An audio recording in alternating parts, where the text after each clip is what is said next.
Hello, it's me, this guy. Um, just helping out a bit on Andy and Lee's channel. Playing some games that they probably wouldn't play. This is like the 65th attempt at recording this video because there's been so many audio issues whilst trying to do it. So yeah, here we are.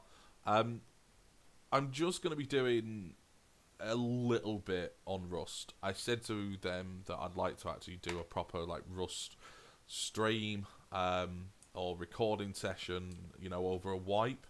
But it's near the end of the wipe for the server that I'm on, and it seems a little futile to do a full set of recordings for it. So what I'm actually going to do is, this is a PvE server with the option to buy raidable bases. So what I'm going to do, I'm going to purchase a raidable base today. Hopefully it's a decent one, do a bit of recording, see how that goes. And then, yeah, as long as everything goes alright, when the server wipes at the end of the week, I will look at doing a proper wipe video session. I don't know how that would work. I don't know the format. Obviously PvE Rust is a little different to PvP Rust, so it's not like there be random people running around shooting me. The way that this server sort of works is there are NPCs at various different monuments. So like Dome, Water Treatment Plant, these sort of monuments have relatively mid-tier NPCs. They drop some good loot. Whereas abandoned supermarket and cabins, they're low tier NPCs that drop low tier loot. So you're meant to progress from here onto like Water Treatment and Dome, and then onto raidable bases. So it's the same sort of deal with normal Rust. Even though it is a 3 times, I feel like that's probably been tweaked recently because there's been a lot of feedback on the server to the guys who own it. But yeah, it's good fun. It's different. It's not quite the same as a normal Rust server. You don't necessarily have to worry about getting raided. There's no raiding on player bases until the day before wipe, and then they have like a purge day where if you must raid, everybody's bases then become open to raid. That's always a bit of fun if you're into that. Otherwise, it's just PvE, raidable bases. You can either buy private raids through the shop that they have here. So you've got easy, normal, hard. There's a cost to the RP, which is down here in the bottom corner. RP you get from doing pretty much everything in the game. Mining, it gives you a little bit. Killing animals gives you a little bit. The main currency is paper, which is worth 25 RP per to sell. You get that, you can buy that with other players. You can buy that on the shop. Let me have a look. Where's it gone? Yeah, here you are. So, resources, sticks and paper and the batteries and stuff like that. There is actually a daily battery that I always forget to claim. It's not that one, is it? It's there. So yeah, it's good fun because your RP stuff you use for various different bits and bobs. So what I'm going to do is I'm going to go raid a base. I did raid one before on my previous recording, but then there was massive audio issues. And I was like, it's just not worth putting out. So it's becoming, I was going to say it's becoming night time, but no, it's not. It's afternoon. It's 1 o'clock. So yeah, the way that the server works in comparison to like normal Rust servers, aside from no PvP, and even that's technically not true. Like, not only is there PvP before the server wipes, but there's also every raid base that spawns before anybody purchases it and makes it private is raidable to anybody in the world without paying the cost. And because of that, actually, when a base is just generically raidable, it's in a PvP zone. So, you can still PvP like normal if you really wanted to. It's just a case of you can't, you know, raid other players' bases until the end of the wipe. As I say, yeah, everything comes with an RP cost, so killing that ball got me 15 there. I bought a base, which I think I can see just over there. That metal, sheet metal one there. It's a relatively good base. It's quite tricky. The one that I had done before wasn't that tricky, so the recording wasn't that long, which I didn't really mind. So yeah, hopefully we'll see how this goes. I sound full of a cold. You know, a bit of a busy weekend. Weather down here has been terrible, so yeah, it's not been great. Just I'm feeling it now, and it's freezing today. Absolutely, I'm sat here and I'm freezing my balls off. So you know, mature audience, viewer discretion advised, all that jazz. So I will put a heater on in a minute because yeah, I don't want to, you know, freeze. There's not really much to say about this sort of base, about this sort of server. You know, it's one of those servers that you should play yourself if you enjoy playing Rust, but you don't enjoy the consistent crippling anxiety that it brings, because it does. Then yeah, it's definitely a good thing for you. That's weird. That door looks open up there.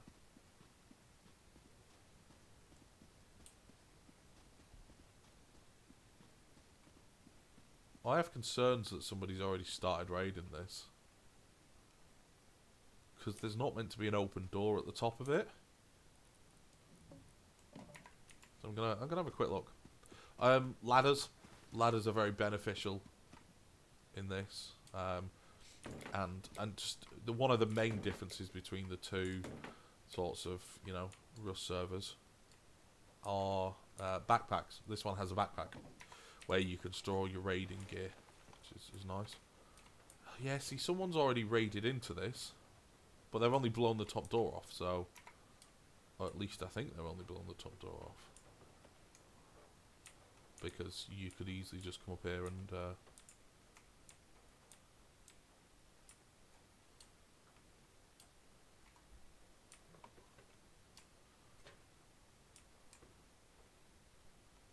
Somebody has had a crack at raiding this, but not properly.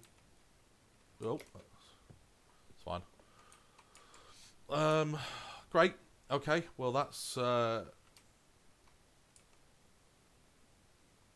Mr. Sentrygun. I haven't done anything yet, so you're not hostile to me.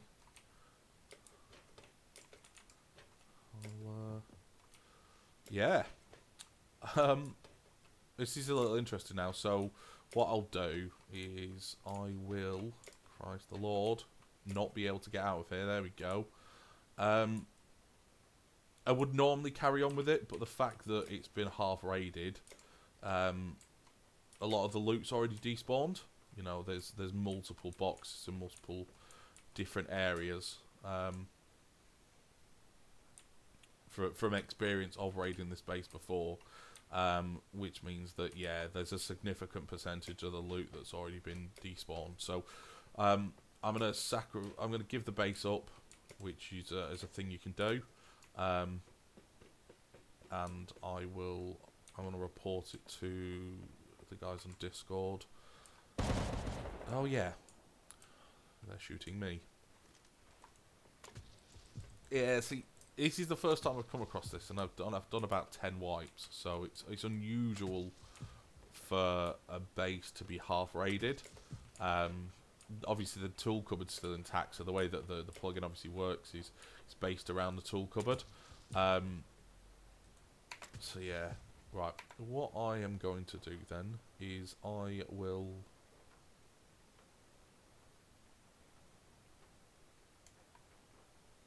I'm going to keep recording, just because, you know, this is the first time that I've tried to actually properly do this.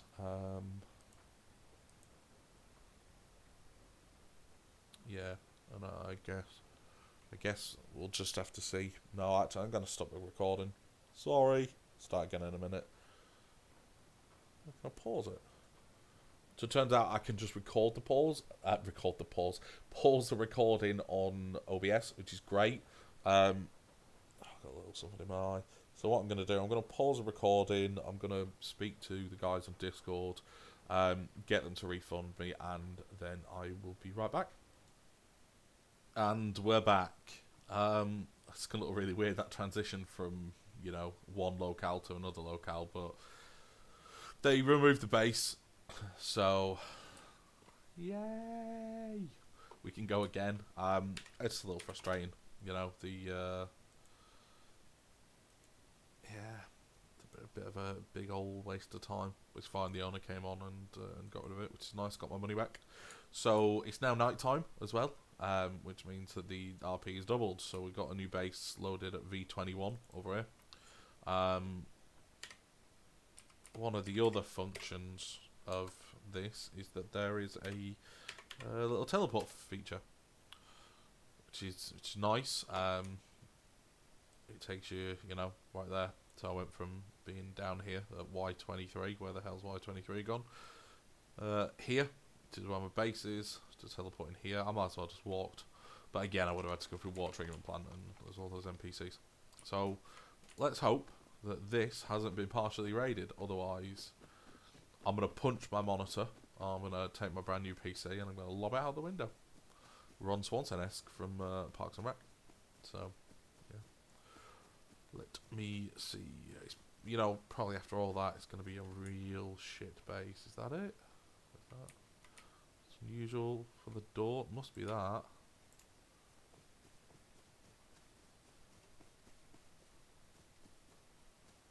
Alright, it's definitely not that then.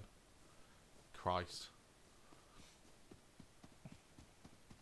It's the one behind it. I don't think I've ever seen this type of yeah, that would help. Would help if I had to the right thing gone.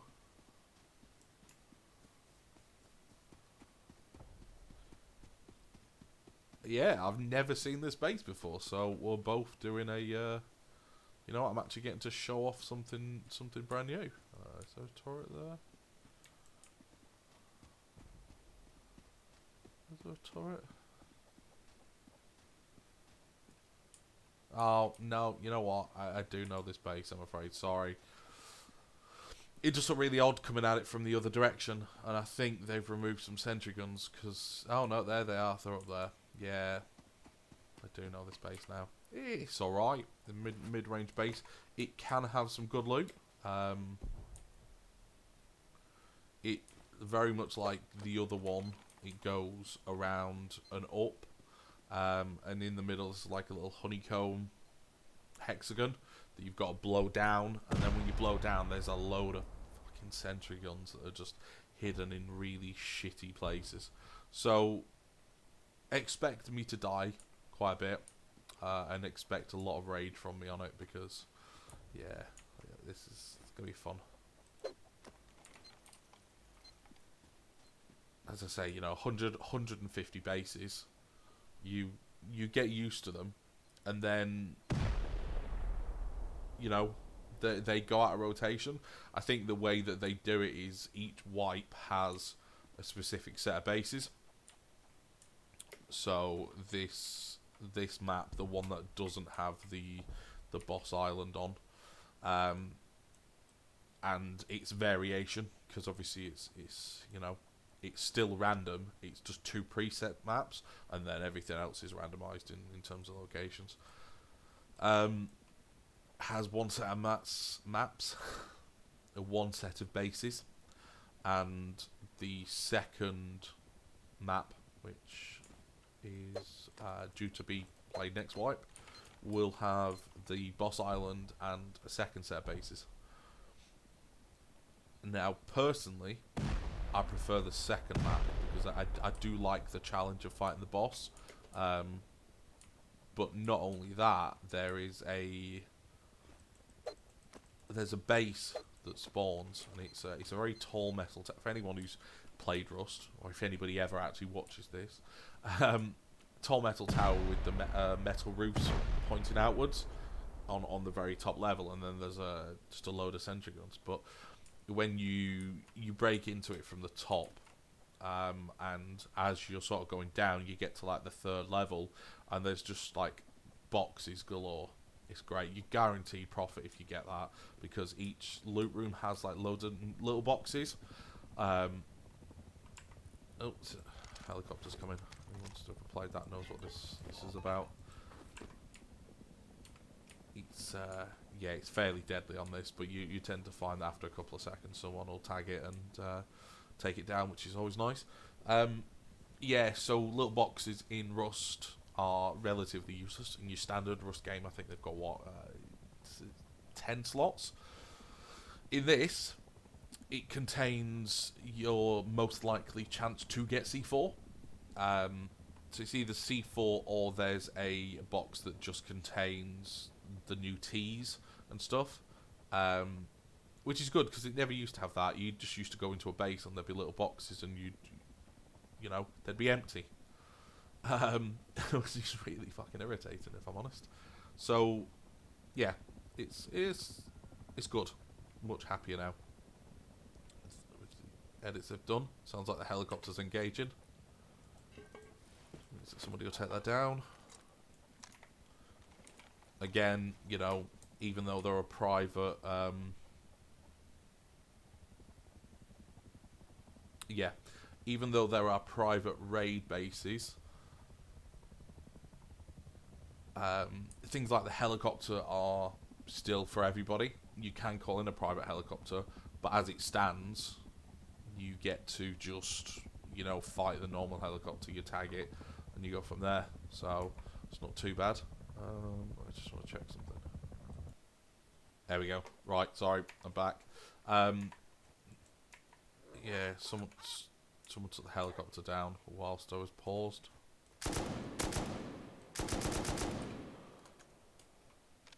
30 RP for killing a wolf. Relatively easy money. Yeah, everything's doubled at night time when it comes to RP, apart from the points you get from raiding the TC. I'm not quite sure if I already mentioned that. I know I said it on the last video. Don't know whether I said it on this video. Everything's just merged together. It's really irritating having to restart a recording.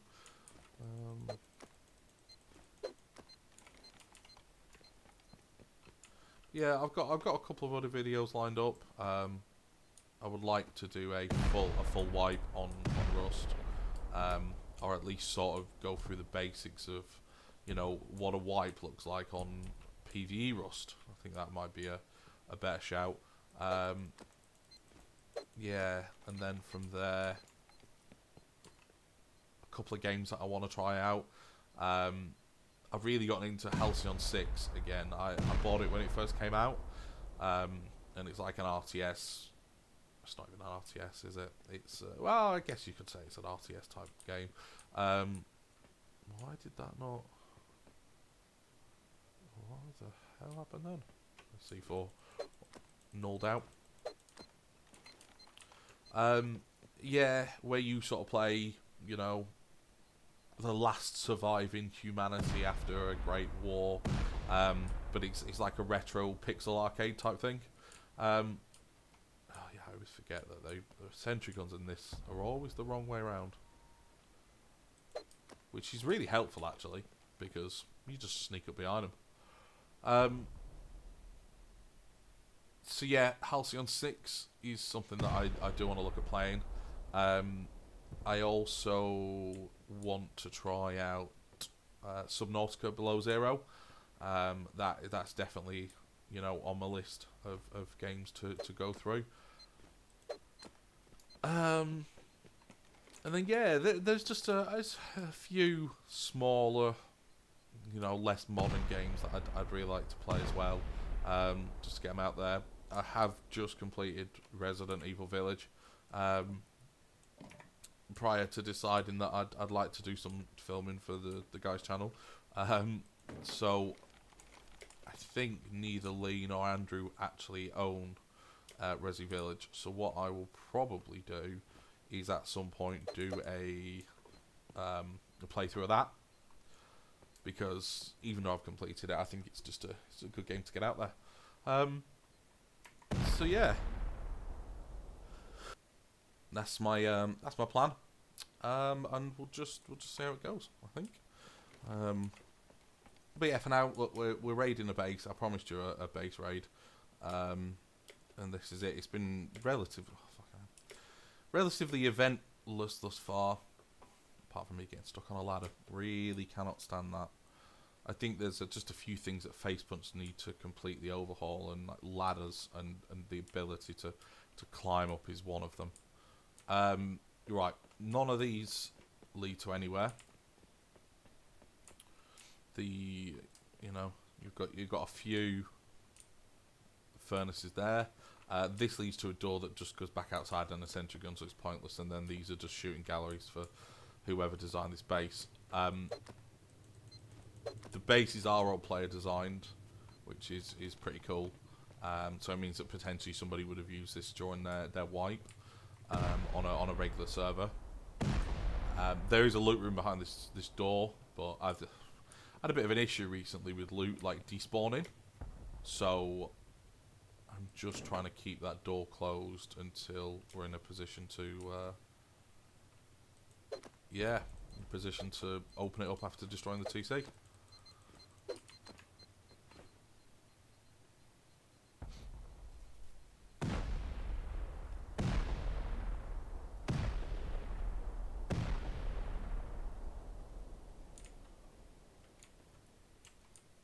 So yeah, I've just had a look at their PUBG stream from Saturday. I hear it was a giant clusterfuck. I think Andrew's internet just disconnects and kicks him out, so that's funny. Real proper performance. Technical issues, they never exist, do they? Really? No.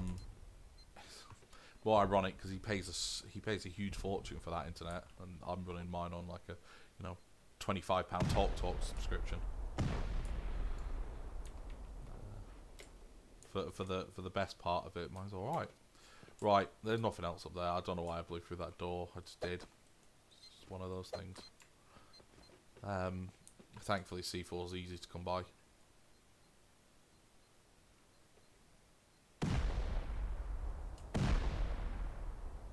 Yeah, I always like the layout of this base.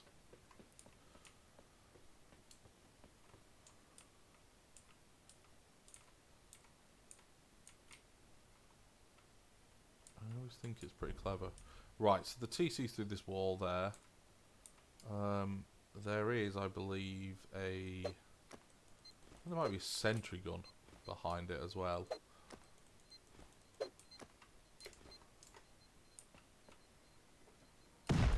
There's another set of furnaces under this triangle. There's a shotgun trap there.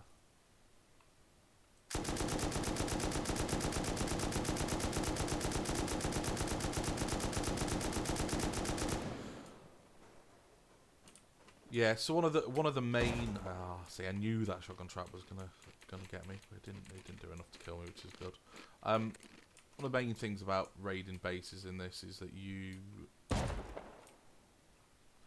get paper. I mentioned before, didn't I, that paper was the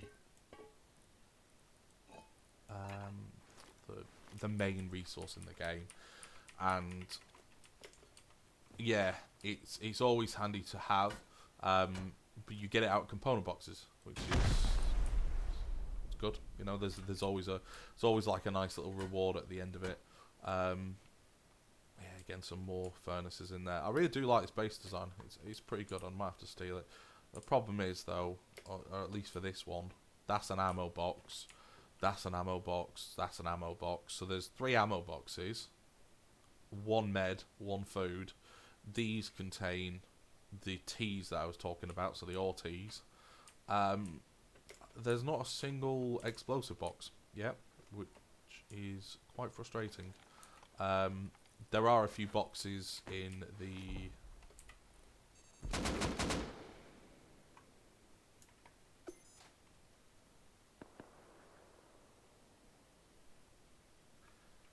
I don't know how I managed to dodge past that sentry gun the first time without seeing it. Like, what? What an idiot I am. Okay, well, we may die. Who knows? They never finish the job like that. You know, half a job. Yeah. Bizarre. Let's see what happens. Who knows? Might get back up. So yeah, so there's no explosive box. The other room that contains a TC has a few boxes left. There's a couple in there. I think a couple of small boxes as well. So it's not the end of the world. And obviously there's the first loot room at the beginning. So we might still be able to make a bit of a profit. We might. Who knows? And I've been kicked. This is the worst aspect of Rust, fly kick violation. Having the plug-in with the teleport, the amount of times that you just get yeeted out for no reason and then have to rejoin. So yeah, we'll be back on in a second. It's fine. If anybody does watch this, that isn't Andrew or Lee, if you've got any games that you'd recommend trying, I'm always down to play any game. Yeah, just let me know. Put it in the comments. I'll happily try them out and see where they go. I've got a fair few in my library anyway. I do want to look at doing maybe a Football Manager 21 save, but it's an addiction, that game, so we'll just have to wait and see. FM 21. I suppose FM 22 will be out soon. There's maybe 7 Days to Die. I see a lot of that on YouTube, and I've played a decent whack of time into 7 Days to Die, but so it's still so unpolished that it frustrates me every time I want to play it because of how unpolished it is, and there's still so many errors, and it's obviously been in it's alpha or whatever it's been in for 8 years now. I think it's recently may have just come out of alpha, actually. Yeah, and it just doesn't feel like it progresses as much as it could have done. So we'll see. Maybe I'll do a bit of 7 Days to Die. Right. The problem that I also tend to find is that those turrets on the base are set on Peacekeeper mode, and because I've now activated it, because I've now blown something up in the base, they tend to just switch around to aggressive mode. Now that one's not facing me, so that's fine. I can get back in. Yeah, I'm not that keen on 7 Days to Die. But, it is one of those survival zombie simulator things. I just feel like there's such a huge gap in the market for like a decent survival game. I'd love to see like a Rust with zombies game. Now, I did play Rust originally. I've had it for so long, but I was part of the original lot when it was really clunky and the map was terrible and there were zombies on it. So I've been around for some time on it. I'm close to about 2,000 hours on Rust, actually, which is just ridiculous. I never thought I'd spend that much time playing a game and sucking at it still. I'm so bad. Like, I used to be alright at first-person shooters when I was a kid. I had pretty good reactions. I used to spend a lot of time playing, like, Call of Duty against my friends and online, and I always thought I was very good. And then, yeah, you play stuff like PUBG and Rust, and it's just, you realise then that like you're getting old and your reactions are slowing down, which is always never fun to have that realisation. So yeah, I don't know. We'll see. Plenty of options, plenty of games. Subnautica Below Zero is definitely gonna be played at some point. I might do a normal Subnautica stream. I need to get it installed. I've not got it installed at the moment. It's a brand new PC. Oh, fuck my life. That is a terrible set of loot. So you got one component. That is another ammo box. 2 food. So it doesn't look like we're making profit here. One of the things that they do is they give you a lot of resources to break down. So you don't necessarily make profit like in a normal Rust server where you would through finding, you know, C4 in a box. The little boxes that are in the server, they do come with C4. You know, but unfortunately the 2 small boxes here were both food, so that's irritating. And the walls tend to jib out a little bit, or the bags tend to jib out through the walls. So I don't think we're going to make a profit on this one. I think it's going to be more a loss. So once I destroy the TC, what will happen is the base then becomes lootable, so you can't loot until you destroy the tool cupboard. And at the same point, once you do destroy the tool cupboard, you get 5 NPCs spawn around the base. He says. Oh, yep. Now they all contain like top tier weapons, so they're either LR NPCs. I know that guy's got a semi-auto rifle, but he's pretty unusual. M249s, the annoying ones, like you just saw a guy walk past there and they've despawned. Excellent. Excellent, that's just what you want. They're meant to stick around for 2 minutes. Give you the opportunity to kill them and loot them, but, well, that didn't fucking happen, did it? So yeah, the way that the NPCs work with the raidable bases, there's 3 levels of raidable bases, as I mentioned before. You've got your easy, medium and hard. Oh, look, an explosive box. Excellent. We're actually not completely at a loss. Oh, that is a terrible box. And yeah, based on how you, sorry, not based on how you, based on what base you're raiding, you get that level of NPC. So this is a hard base.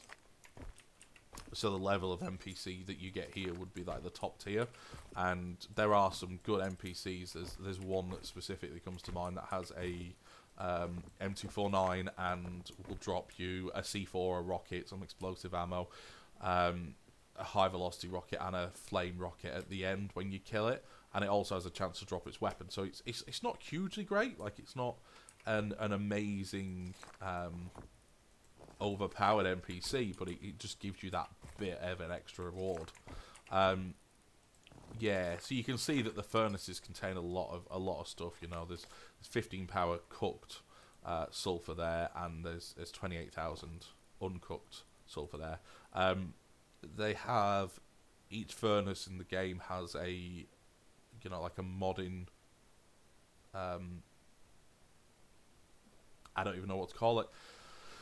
Just like a modding script that allows you to pay with your RP to upgrade it to level 2, 3 onwards. So I've got a giant furnace outside of my base at the moment, which produces 3 sulfur for every 1 uncooked that I put in it, which is really good. But the way that the server sort of works is that you get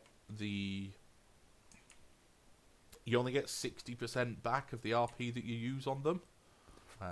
So that would have been a small box because it contained explosives, but what you got in there was just naff. Thankfully, most of the things are all balanced out. So, you know, if you have a bad trip when it comes to, like, the boxes, you'll tend to find that they give you more ammo. So more ammo in the ammo boxes here, so, you know. I'd say this is probably quite a pretty average raid at the moment. Smoke grenades aren't worth anything, they're a bit naff. Let's take this, break everything down, take my berries, have a pure health tea. So yeah, so it is more your sort of the resources that you get rather than direct explosives. But again, it is highly possible. So that's a pure royalty, so it gives you, plus 50%. And things are valuable in this. People will buy things off you because it benefits them. They'll buy it with paper, being the main currency. So everything has a purpose. And actually, you got 33,000 sulfur there. So if I don't get any more sulfur before I leave, actually, say perfect. Look at that. So I didn't get C4. I didn't really get any explosives, but actually, that for me is worth 150,000 cooked sulfur. So what I did use, so I used about 30 C4 I think to get in, will definitely be paid back with that. So that's it. It's just all about the resources. So it's good fun. I like the risk versus reward factor of it. Look at that, 2 food. Honestly, what a waste. In the base that I recorded earlier, I managed to get 28 paper, which would have been on the recording had it have worked properly. And that comes out of component chest, which is what this would have been before it got destroyed. So yeah, so it's a good selection. The weapons crates are a bit shit, I think. You tend to find that you either get a really good weapons crate, and in it will contain like M249s, or you find that the entire base has just got really, really naff weapons crates that you don't need. So it's a bit of a hit and miss scenario there. But I think overall this has been quite a positive, profitable raid. Let's make sure I didn't miss anything. Let's get all these. Yeah, it's fine. I don't need the metal frags. I've got so many of them, so taking them would just be an absolute waste. Plus the way that the bases work, this base will stay here for half an hour now, after I leave until it despawns. So if there is anybody else in the area, they could run in. They might benefit more of that than I do. And again, I don't see the point of despawning stuff because it's, yeah, look, if somebody else can use it, then why not? So that's it. I'll put my stuff in the furnace. I'll get that going. I'll just show you what I meant about that, and then we shall call that it. And as I say, I'll probably bring this video back once the wipe happens at the end of the week, and then do like a small playthrough on the wipe, just to show you all. So yeah, if you have a look now, resource efficiency is 21, so you get 2 extra, and obviously the 1 that you would normally get. But I'll only get 60% of the RP that I've spent. So if you think, your standard level's 200, and then it goes up by 100. So I think in total I've spent about 60,000 getting this done. What you are meant to do is you are meant to then use the resources, the extra resources you get, make more C4, and then sell them at the town that they have. There is a town on the map. Where is it? It's down here, where you can build like shops, and then you sell all your resources there. I do have a shop there at the moment, but it doesn't have any extra C4, right? Just because low grade fuel's a bit of a pain. Like it's 300 per 10 explosives, or per 20 explosives. Sorry. So getting that is just a bit frustrating. Wow. I did not realise I had that much in there. That's from the last base when the recording didn't work, so I'll go put that in the furnace. And yeah, that's it. Hopefully you enjoyed it. It may make it to the internet. Who knows? And as I say, if you've got any games that you would like to see me play, let me know. I have played all the Dark Souls games, and all the various different bits and pieces on that. So if you have any frustrating games out there, let me know, because I do enjoy the challenge and the odd frustrating game. Yeah, hopefully not too disorientating. I'm hoping the audio's recorded. Yeah, there we go. The levels are still there. All the jump cuts, apologies for that. You know, these things do happen. And I guess we will see how it goes. But yeah, as I say, you know, final thing, you tend to make all your resources back. So I'll eventually break all this down at a recycler for gunpowder, and then use that gunpowder to facilitate more. You know, there's all the first aid supplies that are up here. And these are my current supply of explosives. So there's 150 C4 there, which is quite nice if I need it. And yeah, brilliant. Alright, well, thanks for watching, and I will catch you in the next one. Peace.